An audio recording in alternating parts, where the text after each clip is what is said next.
अस्सलामुअलैकुम, आप देख रहे हैं हो क्या रहा है। मैं हूं फैसल अब्बासी, आरिफ निज़ामी साहब साथ हैं। शुक्रिया निज़ामी साहब आपका। कल बजट मंजूर होने जा रहा है कौमी असम्बली से और हुकूमत सरतोड़ कोशिशें कर रही है इस बजट की मंजूरी के लिए। वज़ीर-ए-आज़म पाकिस्तान आज अपनी जो जमात के अरकान हैं, इत्तेहादी जमातें हैं, उनको आज इशाया भी दे रहे हैं।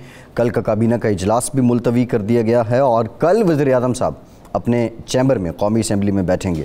इससे मुतालिक भी बात करेंगे। सिंध असम्बली का हाल आज का आपने देखा होगा। अपोजिशन के लोग चारपाई बमा बिस्तर उठा लाए और वो ये कह रहे थे कि ये जमहूरियत का जनाजा है, क्योंकि पीपल्स पार्टी की हुकूमत ने जिस तरह बजट मंजूर किया वो यकीनी तौर पे जो जमहूरी रिवायात है उसकी अक्कासी नहीं करता है। इसके साथ साथ निज़ामी साहब कौमी असम्बली में भी आज फवाद चोई साहब और शाजिया मरी साहिबा, दिन मरियम औरंगज़ेब साहिबा गर्मा गर्म बहस हुई।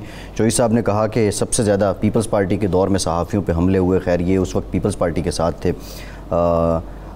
एनी हाउ बजट की निज़ामी साहब सबसे पहले बात बजट मंजूरी को लेकर शरारत की है कि वो पीपल्स पार्टी के साथ नहीं, ये तो हर बरसदार जमात के साथ होते हैं ये तबका जो है। खैर मैं वो फिलबदी निज़ामी साहब ये जुमला निकला है। बुनियादी तौर पे सवाल बजट मंजूरी का है।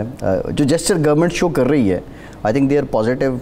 वैसे कोई इतनी रुकावट तो थी नहीं पहले भी इनको बजट की है, तो ये स्मूथ। ये देखें ना, इसमें तो शर्मनाक और अफसोसनाक रोल जो अपोजिशन का है जी, कि जिस दिन कट मोशंस थी सारी हुक्मरान जमात तो बड़ी फ़ाल होकर बैठी, बड़े सब्र से उन्होंने तकरीरें सुनी अपोजिशन के लोगों की। लेकिन अपोजिशन का चीदा रहनुमा उस दिन सब गायब थे, वर्चुअल वाइकआउट था जी। यानी कि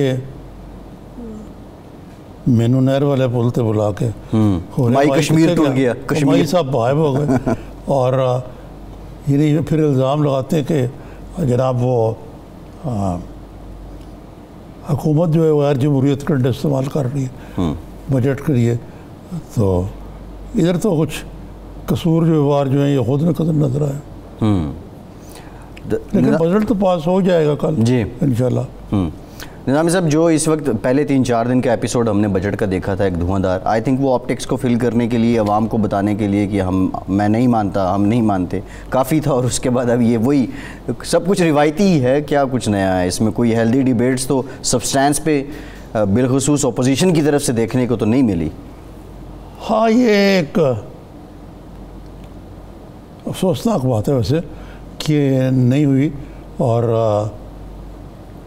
अभी शहबाज शरीफ साहब से मेरी तरफ आए थे इजाज़त करने मेरी जी, तो वो भी यही कह रहे थे कि हमने तो बड़ा हथौला रखा हुआ है हुकूमत पे, नहीं शौकत तरीन साहब पे। अच्छा, ज़ातियात में नहीं उतरे हम। लेकिन शौकत तरीन साहब जो है वो बड़े नाराज़ हैं कि जी मुझे बड़ा अटैक किया। अब किसकी बात सही है किसकी गलत है? मेरा तो ख्याल है हथौला रखा है पीपल्स पार्टी ने भी और तरीन से ने भी कि वो PMLA ने भी, क्योंकि ये दोनों जमातें जो हैं इस दौर में शौकत तरीन साहब मदारुल महाम रहे हैं, इकॉनमी के मशीर खसूसी भी बने रहे, चाहे उनको ओहदा था या नहीं। लेकिन जरदारी साहब के दौर में तो फाइनेंस मिनिस्टर भी रहे जी। तो ये बजट तो हो जाएगा मेरे नहीं ख्याल के मसला। निज़ामी साहब तरीन साहब जो हैं उनका ज़ाती रख रखाव है जिसकी वजह से हाथ होला रखा गया, या PTI की वजह से जो हाथ उन पे होला रखा गया? अब कौन से तरीन साहब की बात कर? मैं शौकत तरीन साहब की बात कर रहा हूँ। नहीं, वो वज़ादार आदमी है, काबुल है, अपना काम जानते हैं। और सबसे बड़ी बात यह है कि अपनी काबिलियत की बिना पर अपनी वो एक नागज़ीर हैसियत जो है वो बनवा भी लेते हैं और सब उनकी रिस्पेक्ट करते हैं।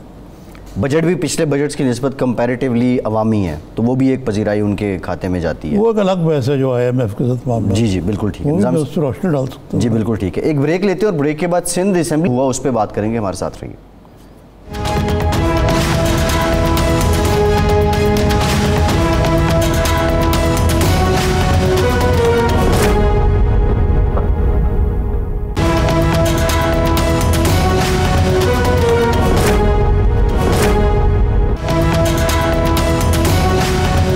के बाद एक बार फिर से आपका खैर मकदम करते हैं प्रोग्राम में। पाकिस्तान पीपल्स पार्टी के सीनियर रहनुमा कमर ज़मान कायरा साहब ने हमें ज्वाइन किया है। बहुत शुक्रिया कायरा साहब आपके वक्त का। निज़ामी साहब, जो सिंध असम्बली में आज हुआ, चारपाई लेकर आ गई ओपोजिशन और वो ये कह रहे थे कि ये जो है वो जमहूरियत का जनाजा है और जमहूरी रिवायात का जनाजा है। और ये सिंध में कोई नई रवायत नहीं है जी। ये जब भुट्टो साहब वज़ीर आज़म थे तो उनके टैलेंटेड कज़न कहलाते थे मुमताज़ भुट्टो साहब।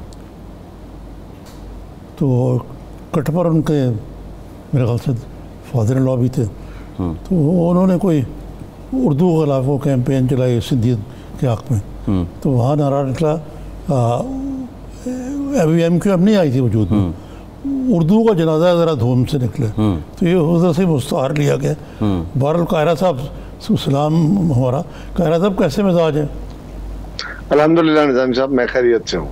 ये कायरा साहब ये जनाजा क्या निकाला जा रहा है जमहूरियत का वहाँ पे सिंध में? नहीं, वहाँ पे नहीं निकाला जा रहा जी। सिर्फ वो पूरी कोशिश में है PTI कि जब से ये हुकूमत आई है जमहूरियत का जनाजा निकाला जाए और फाशिज्म फैलाया जाए।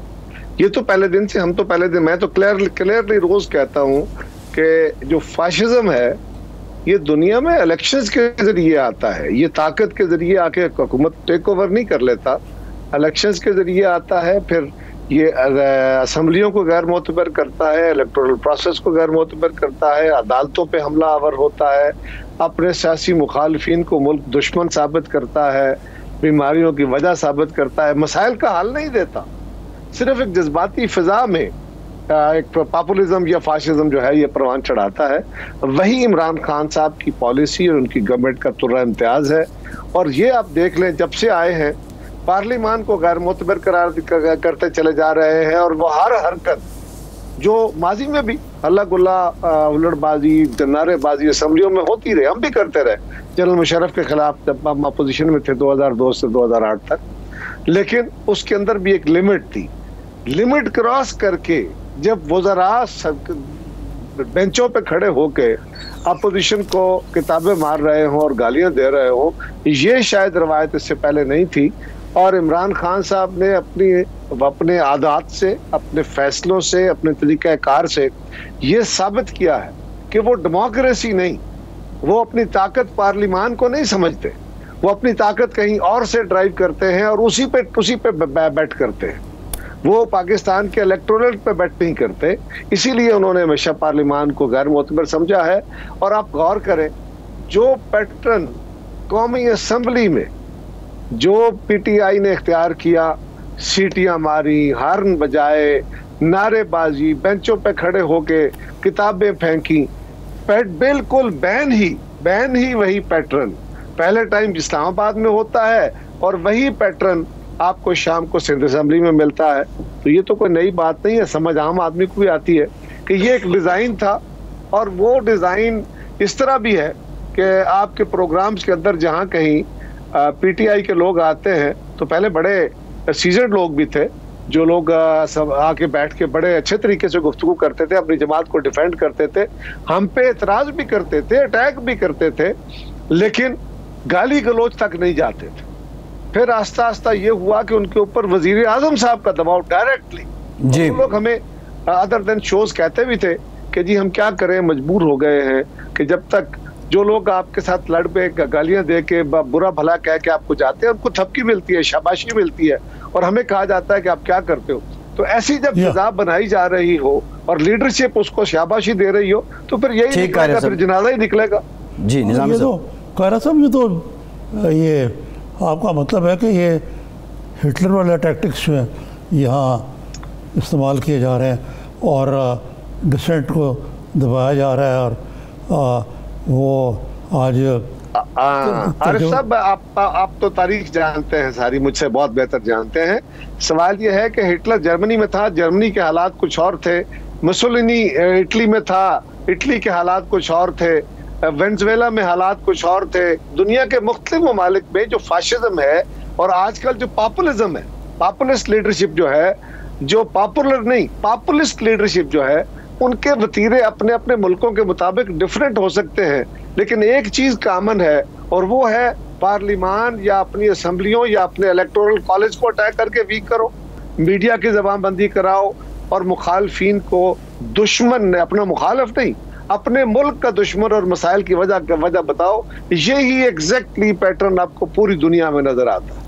हाँ, ये तो ठीक है आपकी बात। ये पीटीआई जो है इस वक्त वो तो हाथ छोट किस्म की सियासत कर रही है और पूरी एक फौज सफर फौज है स्पोक्समैन की जो आपके पीछे पड़े रहते हैं। ये तो अपनी हकीकत है। आपकी अपनी दानिश में आरिफ साहब, आपके अपने इल्म के मुताबिक कभी ऐसा भी हुआ कि कोई वजीर किसी मुखालिफ को थप्पड़ मार दे, और वो भी प्रोग्राम में बैठे हुए, और वो भी एक खातून वजीर? जी हाँ, वो तो खातून जो है फिरदौस आशिक अवान साहब का जिक्र कर रहे हैं। इसके बाद फिर अल्लाह अल्लाह खैर सलाह ही है। एक तरफ तो ये हाल है, दूसरी तरफ हाल ये है कि ख्वातीन के बारे में प्राइम मिनिस्टर साहब खुद फरमाते जी, तो वो तो अपनी एक तरफ उनके वोट लेते हैं, एक तरफ वो अपने आप को मॉडरेट साबित करते हैं। वो साबित करते हैं कि मैं बड़ा मॉडर्न हूँ, मैं मॉडर्न ख्यालात का अमल हूँ।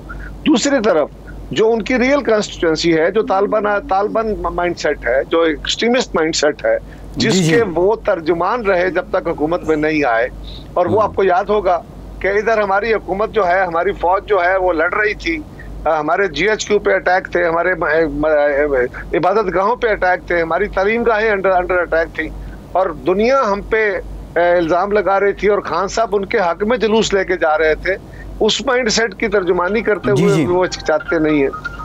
ठीक है। अच्छा, ये बताइए कायरा साहब कि जरदारी साहब जो हैं अभी लाहौर बैठे रहे इतनी देर, और उनकी सरगर्मियों की कोई बैकग्राउंड बताएंगे क्या कि वो चौधरी बरदरान जो चौधरी परवेज़ राई जो कि शरीक हैं इस हुकूमत के साथ कोalition, उनसे और मंजूर भुट्टो जैसे मुलाकात कर रहे हैं, तो ये क्या, ये पंजाब में क्या खिचड़ी पक रही है? देखिए आरिफ साहब, ये जो वैसे तो लोटो की पॉलिटिक्स कोई पॉलिटिक्स नहीं है, इसी ने पाकिस्तान को बर्बाद किया है, ये हमारी सियासत को बर्बाद किया है। लेकिन जब यही असूल बन जाए कि लोटा बनना ही ताकत की अलामत हो, और वही बड़ी तदबीर बन जाए, और वही रियासत के हाथ में हथियार आ जाए कि मुख्तलिफ जमातों से लोगों को तोड़ के लोटे बना के नई नई जमातें, नई नई हुकूमतें खड़ी करें, तो फिर आपको कुछ वो कहते हैं ना, आपको उंगली भी टेढ़ी करनी पड़ती है। जरदारी साहब ने लाहौर में बैठ के, हम तो बड़े अरसे से कह रहे थे कि आप तशरीफ लाएं, वो आए हैं, उन्होंने मुलाकातें की हैं। उनका अपना एक तरीकाकार है, आप जानते हैं उसको बहुत अच्छी तरह, जरदारी साहब को और उनके तरीकाकार को, और उन्होंने आके बैठे हैं, उन्होंने लोगों से मुलाकातें की हैं।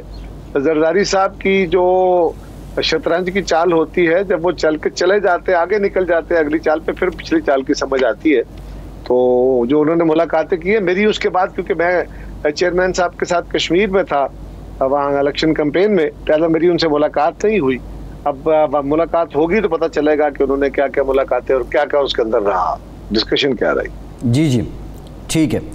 तो कायरा साहब, फवाद चौधरी साहब ने कहा है कि सहाफ़ियों पे सबसे ज़्यादा हमले आपके दौरे हुकूमत में हुए हैं, आप वज़ीर इत्तलात भी थे, कुछ बता सकते हैं कि कितने जो सहाफ़ी हैं आपके दौरे हुकूमत में मुतासिर हुए हैं? 29 नंबर बताया गया इलाकों जी।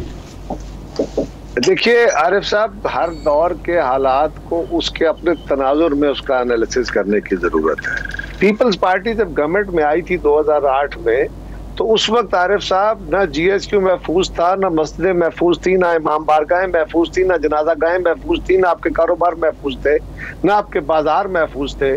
और जो भी आवाज़ जमहूरियत के हक में या उस एक्सट्रीमिस्ट माइंडसेट के खिलाफ उठती थी, उसको कत्ल कर दो, उसको एलिमिनेट कर दो। यही एक रियासती वतीरा रहा तालिबान के हाथ में, यानी उनके तरफ से यही जवाब था। और ये इंतहा पसंदी बहुत सारी जगहों पे सराहियत कर गई थी। हमने पहला काम तो ये करना था, आप जरा गौर करें ना कि उस वक्त पाकिस्तान श्रिंक हो रहा था और दहशतगर्दी फैल रही थी, सवात, मालाकांड, क्या क्या हो रहा था। और वहां पे जो सवात में, मालाकांड में, बाजौड़ में, वजीरिस्तान में, साउथ में, नॉर्थ में, वहां पे जो बंदा भी आवाज निकालता था डेमोक्रेसी के हक में या असूल, उसको कत्ल कर दिया जाता था बलोचिस्तान में, और इसी तरह पंजाब के अंदर भी। और यहाँ पे ये एक हथियार रहा कि जो उनका तर्जुमान बनता था वो अच्छा होता था, जो प्रोग्राम उनके खिलाफ करता था उसको पैगाम मिल जाता था। इसी तरह हमारे लॉ एनफोर्समेंट के बहुत सारे लोग शहीद हुए। तो उसको ये कहना कि जी पीपल्स पार्टी के दौर में इतने लोग, हाँ, पीपल्स पार्टी ने अपने दौर में जितना आजादी सहाफत को आजाद किया, सहाफत को जितना उसको इंश्योर किया, आरिफ साहब आप खुद जानते हैं, हमारे दौर में कोई कदगन थी और आज क्या कदगने नहीं है? आज फवाद चौधरी को छोड़ दीजिए, मैं आपसे सवाल कर लेता हूँ, क्या कदगने नहीं है?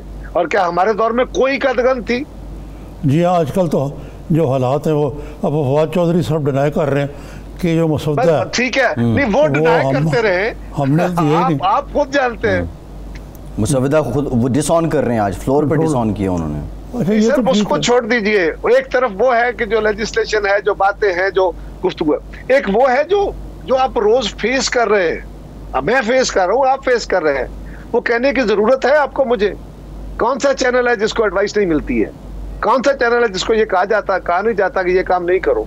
तो ये जितनी, और इसके मुकाबले में हमारे दौरे हुकूमत, और फवाद चौधरी साहब तो हमारे सबसे बड़े तूती तर्जमान थे, उनको तो आज याद आ रहा है उस वक्त हैरानकुन बात है। और मैं फिर कह रहा हूं कि हमारे दौर में कोई, मैं दावे से कहता हूं, कोई चैनल, कोई अखबार, कोई सहाफी हमें यह कहे कि हमने उसका प्रोग्राम बंद कराया हो, हमने उसे ऑफ एयर कराया हो, हमने मालकान के ऊपर उनके इश्तिहार बंदिश की हो, कोई प्रोग्राम कह दे, कोई एक, मैं मान। और अगर उस दौर में दहशतगर्दी थी, इंतहा पसंदी थी और अरूज पे नाच रही थी और पूरी रियासत उसकी जकड़ में थी, इकोनॉमी उसकी जकड़ में थी, ना कोई बाहर से इन्वेस्टमेंट आ रही थी, ना कोई बाहर से बाहर आ रहा था आपकी, ना कोई एलसी खोल रहा था, और आपके एक्सपोर्टर को जाके दुबई और सिंगापुर में जो लोगों को अपने माल दिखाने पड़ते थे, वहां बैठ के सौदे होते थे, उस दौर में, उस दौर का आज के दौर के साथ मवाजना करना सरीहन नाइंसाफी है। तो कारा साहब आपका एक मुनाजरा ना करा दें इनके साथ? बिस्मिल्लाह, जब चाहे है जी, जब चाहे एनी टाइम। हाँ वो, लेकिन वो टीवी पे इंटरव्यू दे देते हैं अपने, देखिए यहाँ बैठे हुए मैं जो मर्जी दार हूँ, मैं खुद तो नहीं कह रहा, मैं पीपल्स पार्टी का तर्जुमान हूँ, मैं अपने दावे तो करूंगा जी हमारी बड़ी अच्छी हुकूमत थी। आप साफी हैं, आप पाकिस्तान बनने से लेके आज तक की सारी तारीख अपने हाथों से गुजार के आए हैं, आपने पीपल्स पार्टी का दौर भी देखा है, आपने मुस्लिम लीग का दौर भी देखा है, और आज का दौर भी आप भुगत रहे हैं। आप फैसला करें ना, मैं तो आपसे सवाल कर रहा हूँ। फवाद चौधरी तो अपने हुकूमत के तर्जुमान है, मैं अपनी हुकूमत का तर्जुमान था, लेकिन क्या हमारे दौर के हालात और कदगने उस वक्त में थी या आज है? आज वो हालात नहीं है, आज दहशतगर्दी वो नहीं है, आज आजादी सहाफत भी वो नहीं है। सही है, ये हाइब्रिड निज़ाम है, कायदा में मालूम है। और शहबाज शरीफ साहब जो हैं ये या PMLN vis-à-vis PDM, so called PDM और पीपल्स पार्टी के साथ कहाँ खड़ी और आप कहाँ खड़े उनके साथ? यार सब इस पर तो बहुत बातें हो गई। हमने बड़े नेक नीति के साथ एक काम शुरू किया था कि हम इस हुकूमत से पाकिस्तान के अवाम की जान छुड़ाएं। जब से ये हुकूमत आई है, महंगाई है, बेरोजगारी है, नारे इनके अपनी जगह, ये तो जो नारा इनका बैनर हेडलाइन नारा था, करप्शन खत्म करेंगे, हम पैसे निकलवाएंगे, हम बाहर से लूटी हुई दौलत लेके आएंगे, उसमें भी एक कदम आगे नहीं बढ़ सके सिवाय इंतकाम के। और इनके अपने सफों में वो सारी चीजें आस्ता आस्ता फटना शुरू हो गई, जिसका आप जैसे लोग पहले दिन से कह रहे थे, हम भी गुजारिशें कर रहे थे। लेकिन अब अर्ज ये है कि इस दौर में खान साहब जो मर्जी नारे मारते रहे, जो मर्जी दावे करते रहे, हमने कोशिश की कि हुकूमत से जान छुड़ाई जाए। उसके लिए हमने एक लाएअमल भी लिखा और बड़े सक्सेसफुली हमने PDM को चलाया। अब एक मौका ऐसा आया, वो था कि जी इस्तीफे दें। हमने पहले दिन से कहा था कि इस्तीफों से पहले अदम एतमाद करें, वो लिखा हुआ है, जो तहरीरी मुआहदा उसमें लिखा हुआ है। और आखिरी बात जो शिक थी वो रिलक्टेंसी के साथ थी कि हाँ अगर और कोई रास्ता ना रहा, सारे रास्ते आजमाए गए, तो फिर इस्तीफों का ऑप्शन इस्तेमाल होगा। इस्तीफों पे और हमारे साथी जो थे ये अदम एतमाद की तरफ नहीं जा रहे थे, और बाद में वादे हो गया कि उन्होंने खोल के बयान कर दिया। मरियम बीबी ने कह दिया मैं चाहती हूँ ये हुकूमत 5 साल चले। शाहिद खाकान ने कहा कि हम अदम एतमाद नहीं करेंगे। राना तनवीर साहब ने कहा हमें ये सूट करता है। जुबैर उमर साहब ने कहा हमें ये सूट करता है ये निजाम। लिहाजा वो तो हमें आके शोकाज देना शुरू कर दिया एक ऐसे इशू पे कि जो जिन मेंबरान के वोटों की वजह से हम चेयरमैन का इलेक्शन नहीं लड़ रहे थे, लीडर ऑफ द अपोजिशन नहीं बने थे, और अगर हमें वो उस पर शौकाज हुआ, आज मौलाना फजलुर रहमान साहब की जमात जो है वो कश्मीर में पीटीआई के साथ मुत्तहिदा एक सीट पे एडजस्टमेंट करती है, उसके इश्तिहार चलते हैं। सर सारी सीटों पे एडजस्टमेंट हो गई है, खबर तो ये है कायरा साहब, सारी सीटों पे पूरे कश्मीर में। अल्लाह अल्लाह खैर सलाह, वहां नोटिस नहीं होता, इसका मतलब है फिर अपनी मर्जी है ना, जिस तरह चाहे आप चलाना चाहते हैं। बहुत शुक्रिया कमर जमान कायरा साहब, आपके वक्त का। एक ब्रेक लेते हैं और ब्रेक के बाद साजी पे ही बात करेंगे। अली जफर साहब, सेनेटर अली जफर साहब हमें ज्वाइन करेंगे हमारे साथ रहिए।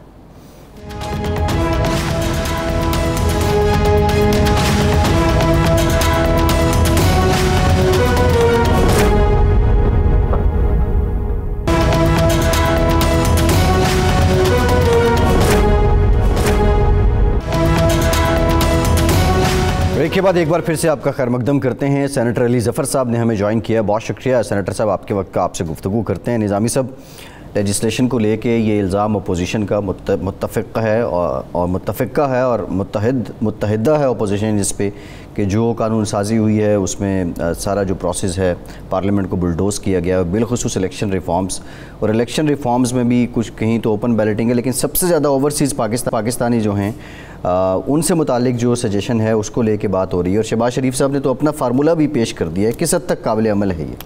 उन्होंने तो कुछ सीटें रिजर्व करने को कहा जी, उससे तशफ़ी भी नहीं होगी, क्योंकि पीटीआई की जो पॉलिसी है उसके मतलब को समझ रहे हैं कि वो स्वीप कर जाएगा। और ये इलेक्ट्रॉनिक जो ये ईवीएम जो है ये इंडिया में तो मुस्तमिल है, लेकिन वहाँ बड़े SOPs भी हैं। 22 साल लगे निज़ाम साहब उनको बनाने में। तो मुश्किल है। तो ज़फर साहब ये कैसे मिजाज है आपके, आप बताइए इन दोनों मामलात पे क्या आपका मौक़िफ़ है? जी देखें, जहाँ तक तो ये इल्ज़ाम है कि इलेक्शन लॉज को बुलडोज किया गया है नेशनल असेंबली में, तो मैं आपको ये बताता चलूँ कि अब ये मामला सेनेट में आ गया है। और सेनेट में जब ये नेशनल असेंबली से आया तो एक जॉइंट डिसीजन थी पूरी सेनेट की कि इसको अब कमेटी के पास भेजा जाएगा। और ये जो कमेटी है जिसमें पार्लियामेंट्री कमेटी भी और शायद लॉ एंड जस्टिस कमेटी भी शामिल हो सकती है, इसमें पूरी पार्टीज़ की रिप्रेजेंटेशन है। और इलेक्शन लॉ मेरी नज़र में एक ऐसा कानून है जो कि हर पॉलिटिकल पार्टी का उसके ऊपर कोई ना कोई हक है अपनी रिकमेंडेशंस देने का, और पब्लिक का भी इंटरेस्ट है उसमें, क्योंकि अल्टीमेटली ये जो जमहूरियत है उसी इलेक्शन लॉ पे डिपेंड करेगी कि कितना साफ शफाफ आप इलेक्शन करा सकते हैं उन कानून कवानीन के तहत।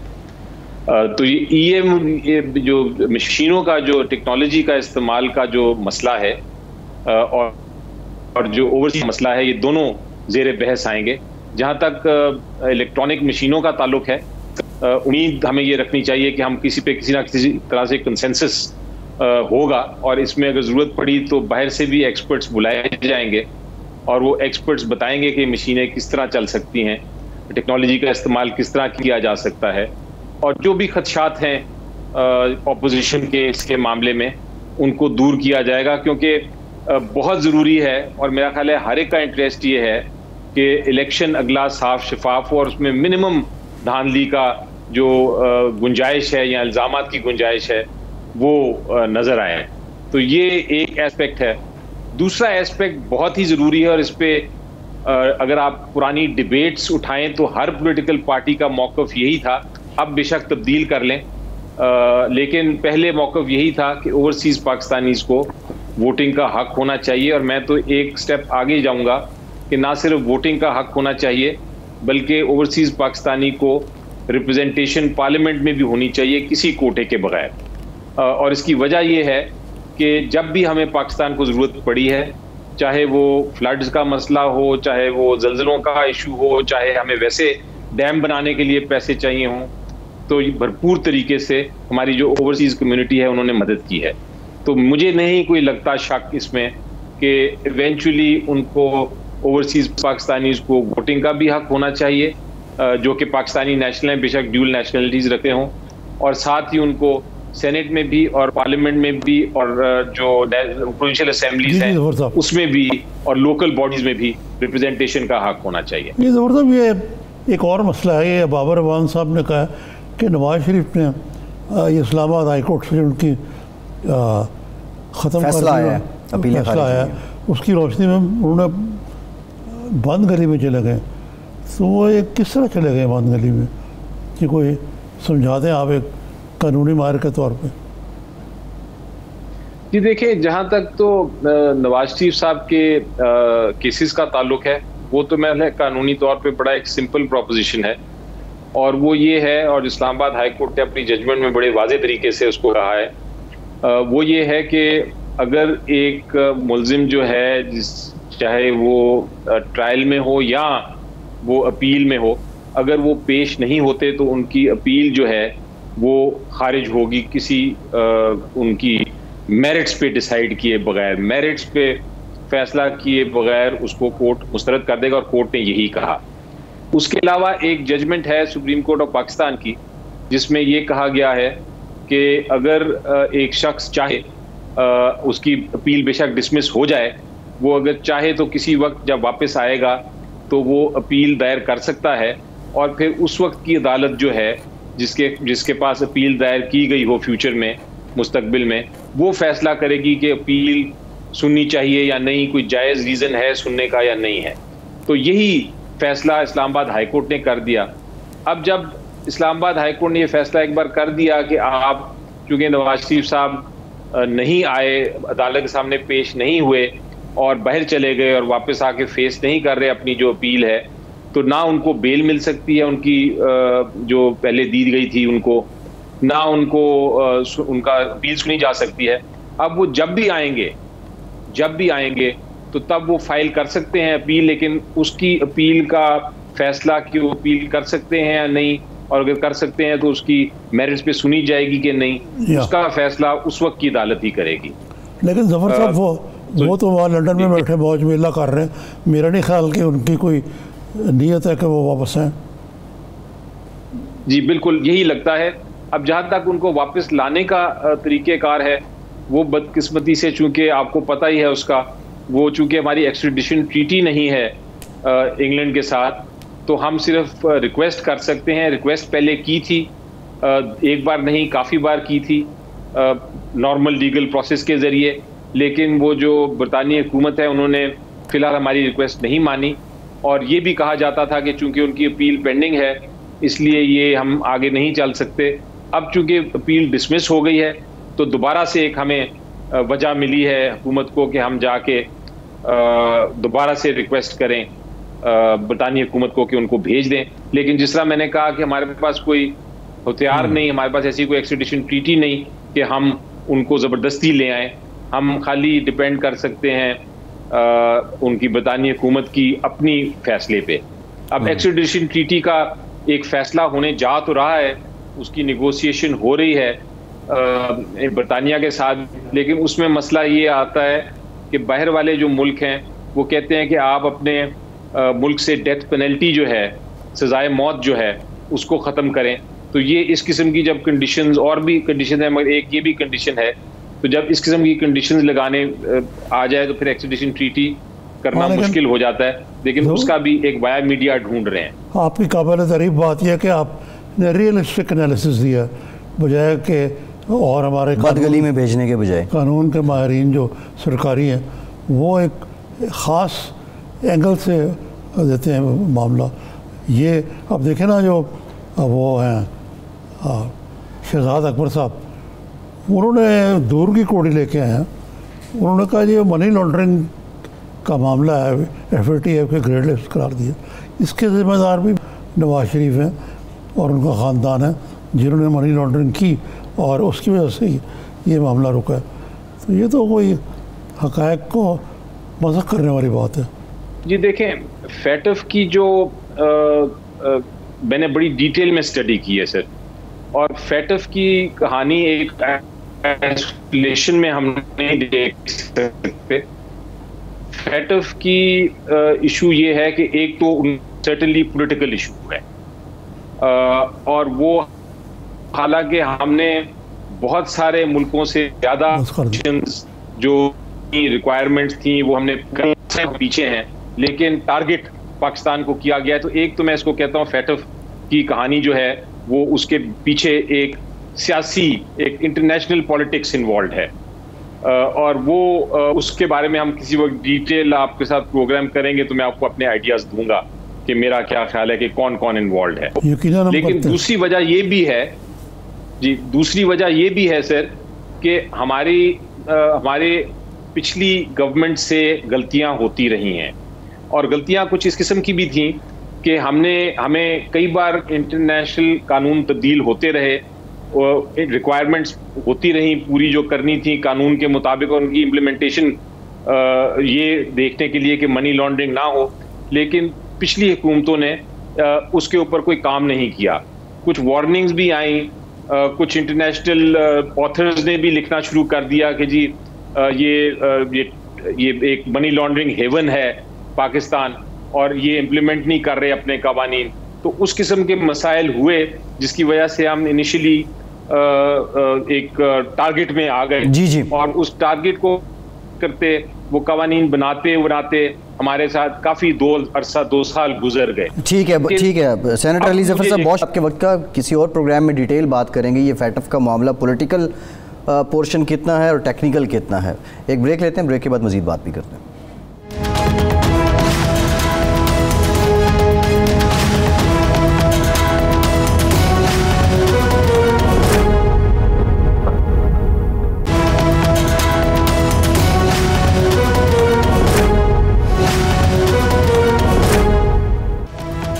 ब्रेक के बाद एक बार फिर से आपको खुशामदीद कहेंगे। निज़ामी साहब, आप बता रहे थे कि शहबाज शरीफ साहब आपकी तरफ आए थे।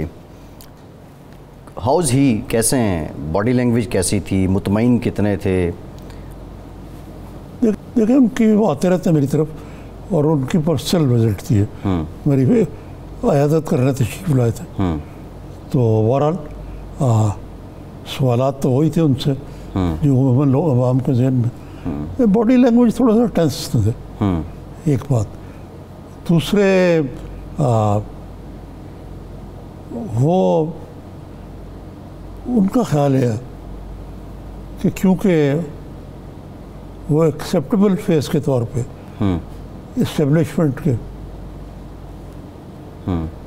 सामने आ रहे हैं, ये उन्होंने कहा भाई ये उन्होंने मानी मेरी बात कि ये परसेप्शन है इमरान खान साहब की, और वो थोड़े से ज़रा इस चीज़ में हालात है कि पंजे झाड़ के वो पीछे पड़े हुए हैं शहबाज शरीफ साहब के और उनके ख़ानदान के, ख़ुसूसी हुस्न सलूक हो रहा है उनके साथ, और इस पे वो सख्त नाला और अपसेट है।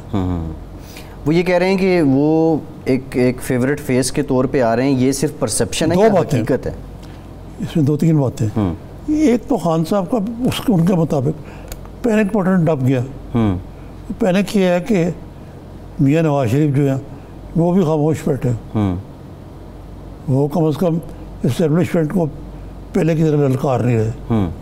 सही है ना बात? बिल्कुल ठीक है। और शहबाज शरीफ साहब की ज़मानत जब से हुई है, अगरचे उनको बैरून मुल्क नहीं जाना दिया, लेकिन उनका एक स्टैंड तो सामने आ रहा है ना, लेकिन साथ ही साथ ये भी नज़र आ रहा है कि बैक चैनल उनका खुला हुआ है। ये तो मैं कह सकता हूँ आप कि बैक चैनल खुला हुआ है, और वो इस्टेब्लिशमेंट के कंधों में सवार होके समझते हैं कि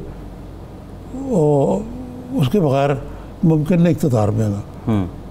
अच्छा, ये तो एक है वजह कि खान साहब परेशान है और उनको सिंगल आउट कर दिया शहबाज शरीफ। और दूसरी ये है कि पंजाब में जो इलेक्शन हुए हैं हाल ही में, बाई इलेक्शन, उसमें नतीजा बड़ा ख़राब आया, और पीटीआई को समझ नहीं आ रही कि क्या करें। It is too late. और जहांगीर तरीन का जो 31 या 32 MPs का जाना जो है, उनके साथ खड़ा होना और एक पर्सनल बात को छोड़ के आना, वो भी एक एलिमेंट है जो बनाया। और उनको नज़र आ रहा है कि अगर शहबाज शरीफ साहब चाहें और जहांगीर तरीन साहब, तो उनका अलायंस जो है वो उड़ा सकता है इस हुकूमत को, लेकिन कोई ऐसा खदशा फ़िलहाल तो नहीं है। अच्छा निज़ामी साहब, शहबाज शरीफ साहब इससे मुतालिक क्या राय रखते हैं? वो एक फेवरेट फेज़ जो हैं करंट सिचुएशन में हैं या 2023 में हैं? और अगर करंट सिचुएशन का कोई माहौल बनता है तो उसमें नून लीग क्या आएगी? देखिए, ये नून लीग तो बड़ी केयरफुली अपने कार्ड, मेरा ख्याल अंडरस्टैंडिंग ये है कि आप, ख्याल है मेरा, मुझे कहा नहीं किसी ने, कि खान साहब को अपने टर्म मुकम्मल करने दें, फिर अगली आपकी बारी। ये तो निज़ामी से अंडरस्टैंडिंग तो हमने 2028 का पीपल्स पार्टी का भी सुना हुआ है। और माइनस नवाज शरीफ ये तो हमने सुना कि 2028 की यकीन दहानी बिलावल साहब को। अब ये तो अंडरस्टैंडिंग जो है वो तो इस तरह ही है। बिलावल साहब की भी खूब सियासत है, वो फील्ड में एक्टिव है, जरदारी साहब जोड़ तोड़ कर रहे हैं। बिल्कुल ऐसे। मरियम साहिबा के बारे में क्या राय रखते हैं शहबाज शरीफ साहब? ये जो एक पिक्चर बार बार एक ख़ास इंटरवल के बाद पोर्ट्रे होती है, चचा भतीजी इख्तलाफात और ये लाइन का डिफरेंस, इससे मुतालिक क्या कोई बात की? मुतमईन है, भतीजी से मुतमईन है। वो उन्हें मालूम है कि भतीजी जो है मियाँ नवाज शरीफ की बेटी है और वो मियाँ नवाज शरीफ के हुक्म को कोई भी नहीं टाल सकता। यार वो बड़ा अफसोस हुआ भाई दे, तारिक शफी बड़े मरंजा मरन शरीफ आदमी थे। जी जी, इनके तायाजाद भाई थे शरीफ बरादरान के भी। उनका अचानक इंतकाल जो है, खुदा गनी की रहमत करे जी। हाँ जी, हम तो अभी दुआ ही कर सकते हैं जी। अच्छा निज़ामी साहब, मरियम साहिबा को जिम्मेदारी दी गई कि वो कश्मीर के जो इलेक्शन कैंपेन है वो उसको रन करेंगी और शहबाज शरीफ साहब उधर नहीं जाएंगे, तो वो एक मोमेंटम जो मरियम साहिबा ने अपनी एक मज़ामती अंदाज़ की वजह से बनाया था, कश्मीर में भी क्या वो बन पाएगा? और जिस जानिब आप इशारा कर रहे हैं, फिर अब तो सारे निश्तर जो हैं वो टुवर्ड्स बनीगाला और इस्लामाबाद ही होंगे फिर मरियम साहिबा के। मेरा ख्याल है कि उधर ज़रा रोज़ सुकून कम होगा, यहाँ पहले रोज़ सुकून था। बिलावल साहब से मुतालिक कहा है कि वो फवाद चौधरी साहब ने कहा है कि वो कह रहे हैं जी हम कश्मीर में वज़ीर-ए-आज़म लाएंगे। 42 हलकों में 8 बंदे खड़े किए हैं पीपल्स पार्टी ने, वज़ीर-ए-आज़म कैसे लाएंगे? ये फवाद चौधरी साहब की डिटेल है। खैर ये फवाद चौधरी साहब का गलत नहीं है तजिया। पीपल्स पार्टी के लिए ज़रा जरदारी साहब के जादूगरी के बावजूद बड़ा मुश्किल है कम बैक करना इतनी जल्दी, टाइम नहीं है ना। और दूसरा एक प्रेसिडेंट भी है कि आप जिसकी हुकूमत विफाक में है उसी की कश्मीर में भी बनती रही है, उसकी जीबी में भी बनती रही है, कोई नई बात तो निज़ामी साहब? हाँ, यकीनन एक मिनिस्ट्री ऑफ कश्मीर अफेयर्स की मातहत होती है, लूट मार का बाजार घर में। तो खैर ये तो अपनी जगह है। लेकिन निज़ामी साहब बैक टू द पार्लियामेंट कानून साजी पे अब फवाद चौधरी साहब ने आज दावत दी, बल्कि हुकूमत ने दावत दी कि अपोजिशन आए, हम उनसे बात करने को तैयार हैं, उनके जो वैलिड ऑब्जेक्शंस हैं या जो एतराज़ात हैं हम उसको भी सुनने को तैयार हैं। लेकिन जब भी कोई निज़ामी से बड़े मामले पे कानून साजी की जाती है, माजी में जितना आपने तो खैर एक हिस्ट्री को बनते देखा, मैंने विटनेस किया, उसमें ये होता है कि ऑफ द फ्लोर भी कुछ किया जाता है, कोई चाय चलती है, कोई खाना होता है, कुछ मुतमईन किया जाता है। यहाँ पे क्या है, क्यों नहीं गवर्नमेंट जो है? अब ऑफ द फ्लोर तो हो रहा है ना। खान साहब माशाल्लाह कल चैम्बर में बैठेंगे, इशाइया दिया उन्होंने सारे अपने पार्लियामेंट्री पार्टी को, कोalition पार्टनर समेत। तो ये तो एक अच्छा शगुन है कि कम से कम पार्टी को तो कोई घास डाल रहे हैं ना। इस वक्त तो सूरत हाल ये है कि पार्टी को भी गोल्डन लाइन लगाया हुआ है। ठीक, देखते हैं निज़ामी साहब, पार्टी को तो ऑन बोर्ड ले रहे हैं लेकिन पार्टी में भी एक अपनी ओपोजिशन तो है। प्रोग्राम का वक्त हो गया, बहुत शुक्रिया आपका आज के प्रोग्राम से इतना ही।